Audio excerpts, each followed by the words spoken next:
Welcome to Christmas at Bear's Paw Ranch. I'm Eleanor Burns. Well, the custom of Saint Nicholas came to America with the Dutch settlers in the 17th century. Now, the Dutch also affectionately call him Sinterklaas. As a special tribute to that benevolent fellow, today we're going to make Saint Nicholas Holiday, designed by Ann Deese. Join me. Ho, ho, ho.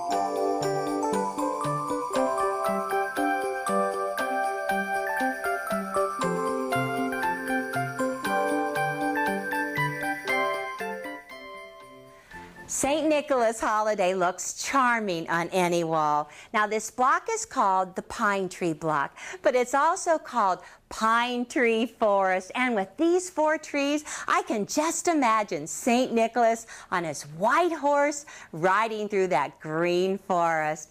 Well, this is an 8-pointed star. It's also known as evening star or morning star. Judy Jackson did the quilting. I just love it. She did a curve around the triangle, something different than stitch in the ditch. And then she just did this kind of curve going back and forth on the trunk, really cute, and then did it in a triangle shape on the tree, really nice. And then some feathers through the lattice and around the border. You know, this is a fairly large wall hanging. It's 43 inches square, and it'll look great in a country home. Well, I want to start out with the half square triangles in this deep green in background. You need to have a total of 40 of them. Oh, that's some work. So start out with 8-inch squares. You need 5 different sets of green and background. Place them right sides together, match up those outside edges, and then draw diagonal lines corner to corner. I'm using a permanent marking pen, but you can use a pencil or anything you want just so you can see it. Okay, diagonal line in the second direction. You can pin if you want, or just kind of hold those squares together. Now, I'm going to use a 1/4-inch seam allowance and just drop a 1/4-inch line. I have a 1/4-inch foot, and I'm just going to drop that right on the line. And so you just zip down one side. I am using 2.0 stitch length on a computerized machine, or if you have a regular sewing machine, it's 15 stitches to the inch. Okay, just turn it around and sew on the second side of that diagonal line so that you actually have a 1/2 inch in between. And then you repeat that same step on the remaining diagonal line. And I have one set to go. So right here, I have both diagonal lines sewn a 1/4 inch away. Then take your ruler and square at 4 inches. It was an 8-inch square, so cut it in half this way at 4 inches. Take it the second time and square the other way. And then diagonal lines right down through. Right in your markings, turn that ruler around without letting your square come apart. And we have 8 triangles going through there. Now, these are oversized. Oh, I like everything oversized, so I can square it up to a smaller size and have it be perfect. I'm going to use the triangle square up ruler, and the unit right in here, the little piece of stitching right in here, is this diagonal line going across the opposite way. This side is straight, so I want to trim off that side. So I'm going to put the 3-inch line, the 3.5-inch line on the ruler right on the stitches. And then this is the extra. That's what's going to get trimmed off. And so you just go ahead, trim that away. And once you trim, then you go back and you cut those corners. You can do it one of 2 ways. Let me show you a second way. I'll take this second one, square it up, put 3.5 inches on the line. Whoa, there's hardly anything on there. I'm going to leave those corners on this one. And now you just drop them on the pressing mat with the dark on the top. You always want to press your seams towards the dark, and just lift and go right in there. Okay, this one's the one that's already trimmed. This one, the corners have not been trimmed yet. And so all you have to do now is go ahead, and once you've pressed it open, cut off those corners now. And let me just get rid of some of this stuff. And we're going on. Now, there are two different units that you're going to make with these half square triangles. The first one is this one, and there are actually two of these per tree. So you need to have a total of 8. Place 8 like this. Make 8 sets like this, and all you're going to do is just take the piece on the right, flip it over to the left, and sew right down along there. Now the second one I'll just show you. You only need to have one of these. This is the very top of the tree, the very top. So you need to have 3.5-inch background squares included with those. So 2 of the half square triangles with the green, 2 3.5-inch squares. Flip those right sides together and sew straight down. Now let me just go ahead and I'll just sew this one together for you and show you how it goes. Okay, once you've sewn straight down, then you go back across the other way and line up those edges, get those perfect, and sew right down along here. And when you get to that seam, you want to lock them together, push the top seam up and the underneath seam down, and just really wiggle them, feel them. You know, whenever it lays flat, then you know that you have it flat. So sew that one down. You're going to make a total of 8 patches just like this one. And let me do the same thing with this one. Flip it right sides down. See how you've got that 1/4-inch seam right up there? That's perfect. So you flip it the other way, get it all lined up, and then just sew this one along. Now, so that seams all lock together in the end. Don't you just love that when the seams lock together? We're going to take these seams that we're just sewing, the last final seams, and press them in one direction. So let me see how the match is. Ooh, pretty good. So now just press these in one direction, and I'm going to go back, finish making all of these patches, and then I'll show you how to make the trunk and sew it together. I have the whole top of my pine tree together. Now this is the top, you only need to have one, and then these are the 2 sides, you need to have 2 for each. Each unit squares up to 6.5 inches. All I need to have right here is the trunk, and I'm going for it. Now the trunk comes from a strip that's 2 inches wide by 11 inches long. And I have enough for 2 right here, so you have to do this twice. Okay, take the trunk piece, fold it in half, right sides together, and just crease it. I'm just making match points. This is the background for the trunk. It's 6.5 inches square. Just take this and also fold it in half, right sides together, and crease it. Now take your 6.5-inch square up ruler, line up the diagonal line along the side so that you can just cut it in half. And now we've got 2. Easy.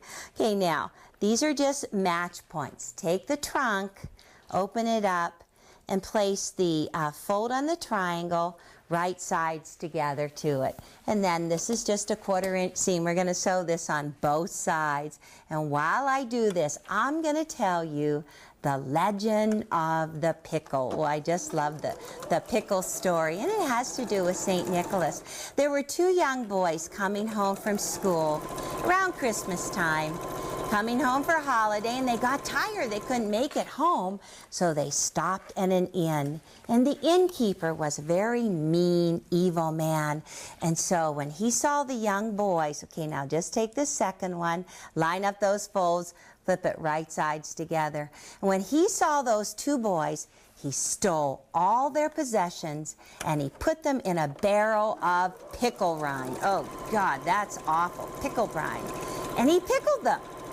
Well, Saint Nicholas came along and he knew that the boys were in the pickle barrel. And so, let me press these towards the trunk. So, he took his magic staff and he just touched the pickle barrel. And the boys went back to normal. They became whole again.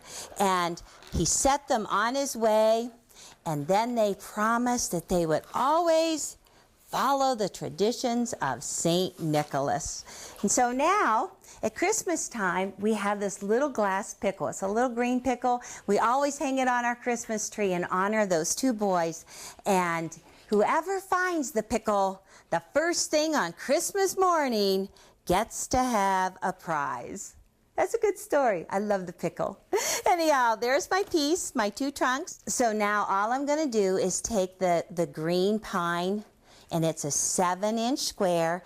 Just place it right sides together. Make sure the little tips are centered right on that trunk, and draw a diagonal line. It's kind of like a backwards technique. We do all the sewing, and then we do all the cutting and the squaring up next. Okay, so now I'm just going to sew a 1/4-inch seam on both sides of that diagonal line.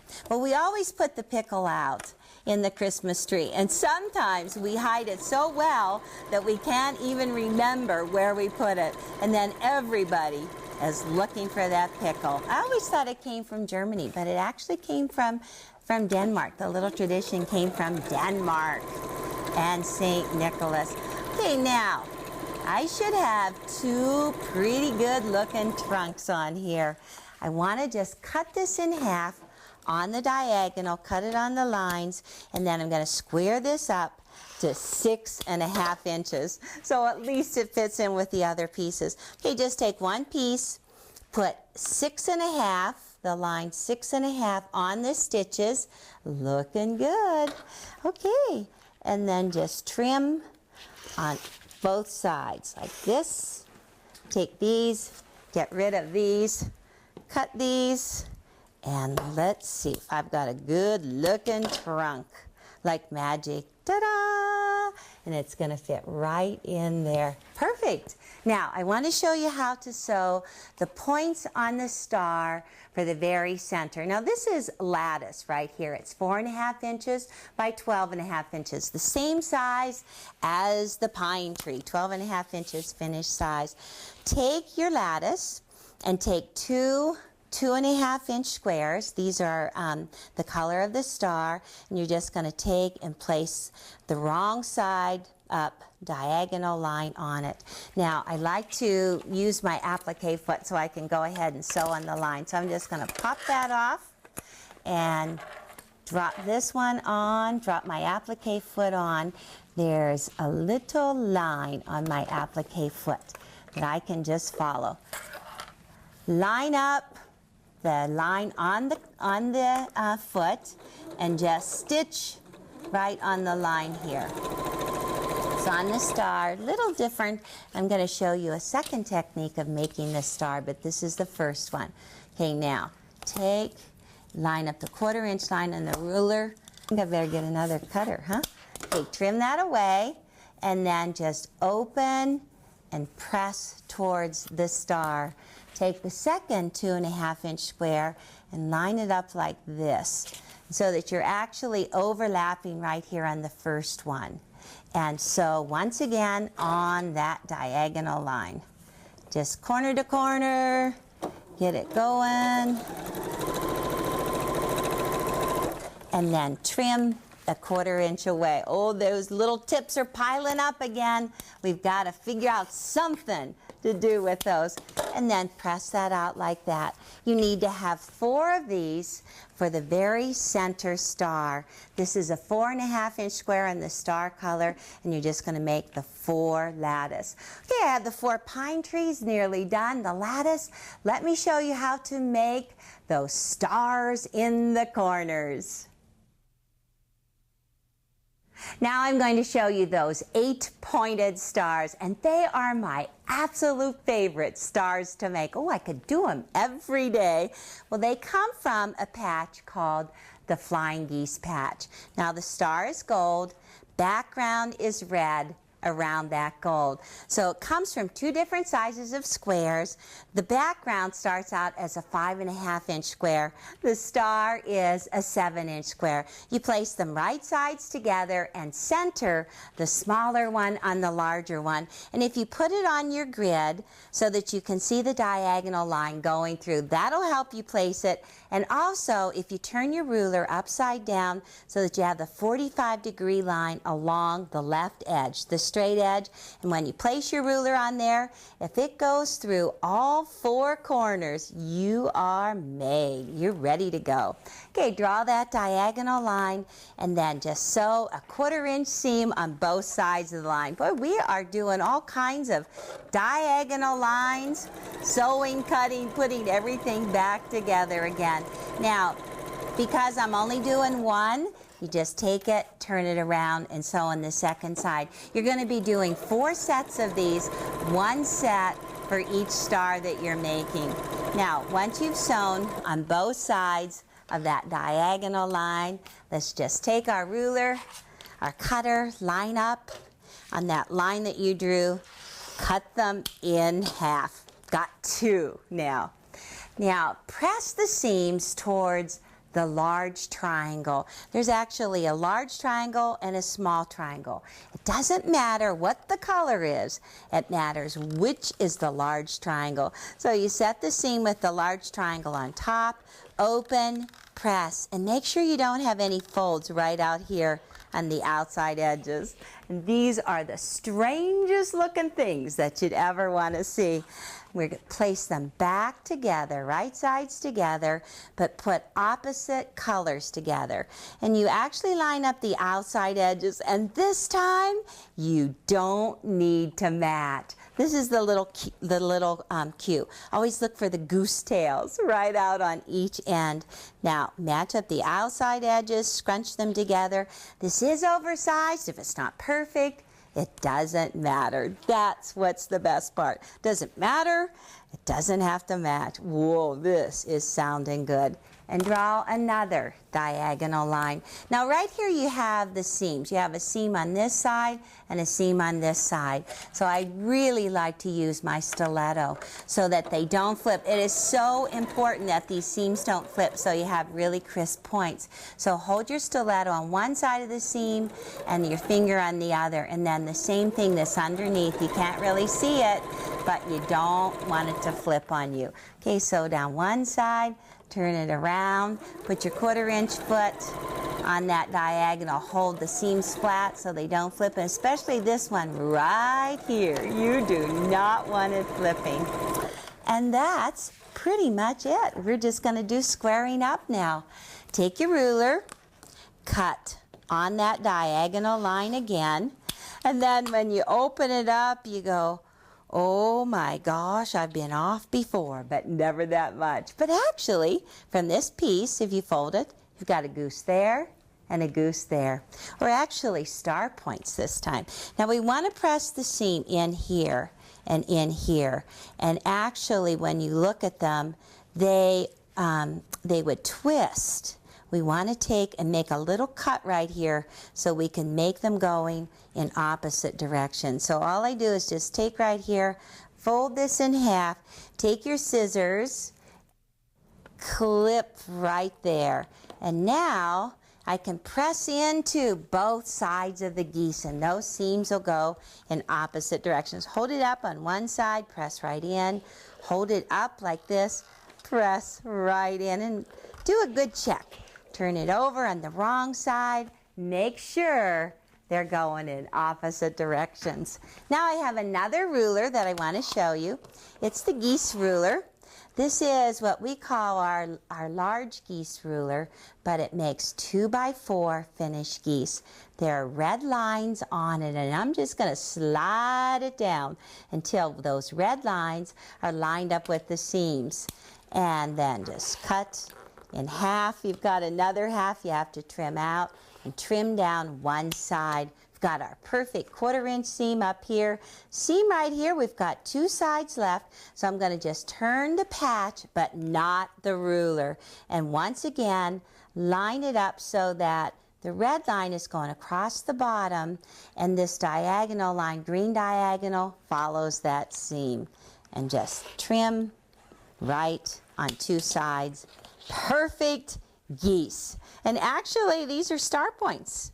And we're just going to put that right in there. 4 perfect ones. Now, to finish it, the center is 4.5 inches square, and these are 2.5-inch corner squares. So just like before, you're going to take and flip down 1 vertical row. You're going to sew straight down here and just assembly line sew it one after the other. Well, while I do that, I'm going to tell you my legend of the dowry. Well, there was a very poor man, and he had 3 daughters, and he wanted to marry them off, but he didn't have any money for the dowry, and they might be sold into slavery.